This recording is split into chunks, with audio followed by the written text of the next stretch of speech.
Si mengukur kesombongan, turun. Oh, ini 100/90. Dia nggak akan ketemu. Dari mana ketahuan orang sombong? Cara jalannya kelihatan. Sikap. Dari mana ketahuan orang ini hati? Dari interaksinya dalam keseharian. Melihat Anda tidak tulus, begitu bara bawang baru, Anda batang bawa barang baru, dia yang bikin status. Ya, paling barang-barangnya dia piara ternak tuyul. Jangan tulis gitu kan. Kalau orang rajin berinteraksi dengan Al-Quran, maka sesungguhnya sudah otomatis akan mengentaskan sifat-sifat buruk ini yang bisa menyerang hati. Bahasa singkatnya, ahli Quran itu mustahil punya sifat sombong. Ahli Quran itu mustahil punya sifat iri hati. Ahli Quran itu mustahil terjebak dalam dengki. Jadi kalau ada orang rajin berinteraksi dengan Al-Quran, baca Quran, apalagi menghafal Quran, apalagi mendekat pada pemahaman Quran, tiba-tiba dalam dirinya tersemailah sifat-sifat yang buruk ini. Pasti ada yang salah dengan cara dia berinteraksi dengan Al-Quran. Pasti ada yang keliru. Saya kasih Pak 1 miliar perluasan masjid, cuman pasang spanduk dari Sabang sampai Merauke, saya yang ngasih. Jangan lupa gelar hajinya ONH plus, jangan. Ketika Anda cantumkan demikian, maka tidak ada nilai sisi Allah Subhanahu wa taala.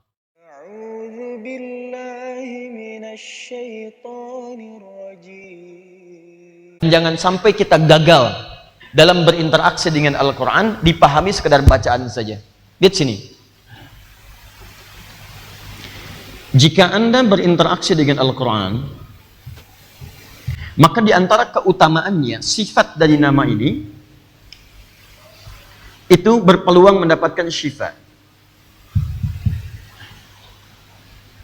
Di antara makna syifa, itu obat bagi penyakit maradun, penyakit hati, yang melekat pada kolbun, jamaknya kulub. Sifat-sifat buruk ini yang diserang itu sumber terdalam dalam jiwa manusia. Tidak bisa dideteksi dengan alat-alat medis. Dideteksinya sekaligus nampak aja dalam sikap, sifat dan sikap. Coba Anda cek misalnya, Anda bisa mengukur tensi darah, tapi tensi sombong ukur tuh, nggak ada tensi. Tensi mengukur kesombongan, turun. Oh, ini 100/90. Dia nggak akan ketemu. Sombong, iri, dengki, dan sejenisnya. Ya, ini identifikasinya hanya akan nampak pada sifat dan sikap, khususnya sikap, perilaku. Dari mana ketahuan orang sombong? Cara jalannya kelihatan. Sikap.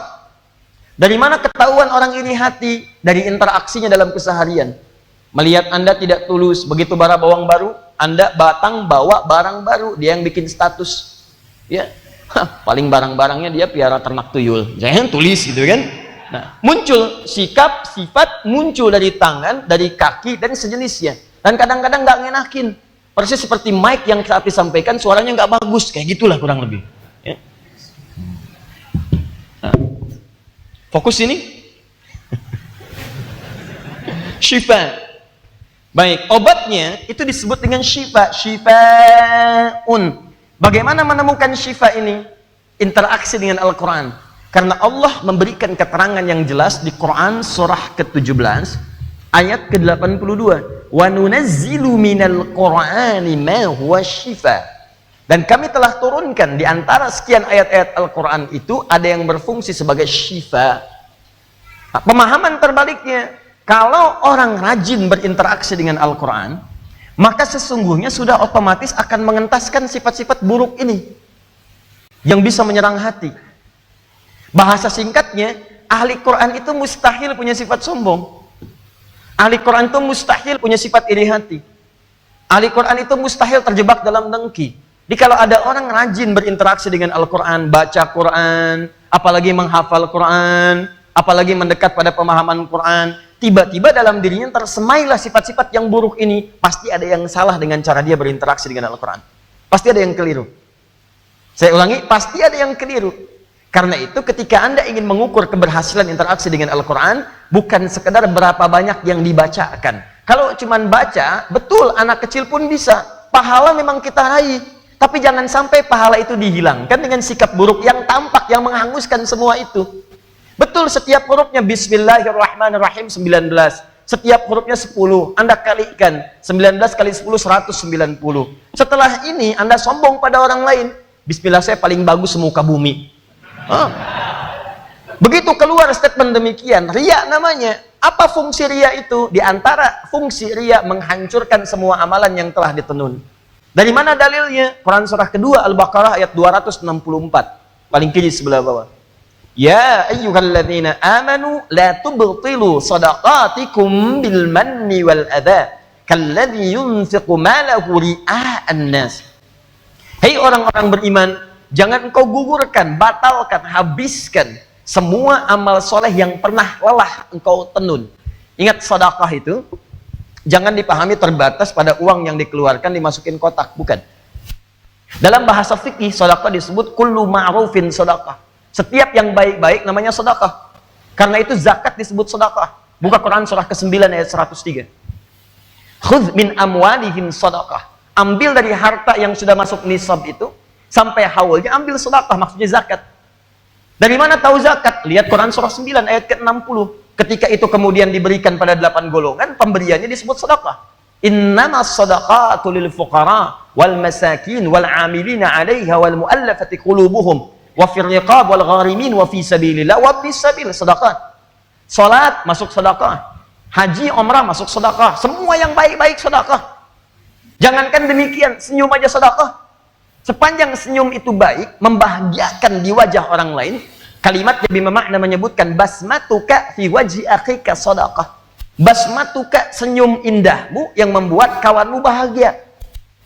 Senyum yang membuat orang bahagia, bukan senyum membuat orang lain penasaran dengan Anda. Atau Anda senyum dia ketakutan, nah, itu bukan sedekah. Ketika Anda tersenyum memberikan kelapangan pada orang lain, Anda datang ke undangan, dia tersenyum, Anda tersenyum, lapang. Anda datang berkunjung ke rumah orang, Anda senyum, dia senyum, lapang. Itu sedekah. Semua disebut dengan sedekah. Nah, ada orang-orang yang kata Al-Quran, setelah dia lelah menenun sedekah dalam kehidupannya, itu habis.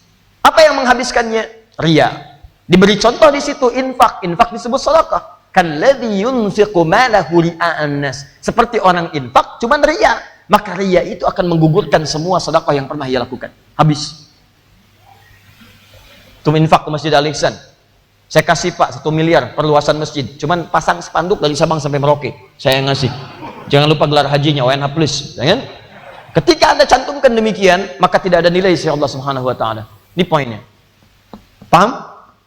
Maka saya ingin tekankan sekali lagi dari materi yang lalu, ini yang saya lengkapi dalam pertemuan ini. Jika ada di antara kita ingin mendapatkan syifa, maka rajin-rajin berinteraksi dengan Al-Quran. Pemahaman terbaliknya, orang yang rajin dan dekat dengan Al-Quran itu mustahil punya sifat-sifat marad. Mustahil. Apalagi antum sering ikut kajian Quran. Malah ditambah sunnah, misalnya kajian Quran, sunnah, Quran, sunnah, Quran, sunnah. Baca Quran, ikut tahsin, ikut tahfidz, ikut macam-macam. Tapi masih tertanam jiwa-jiwa buruk dalam dirinya. Pasti ada yang salah antum. Pasti ada yang keliru itu.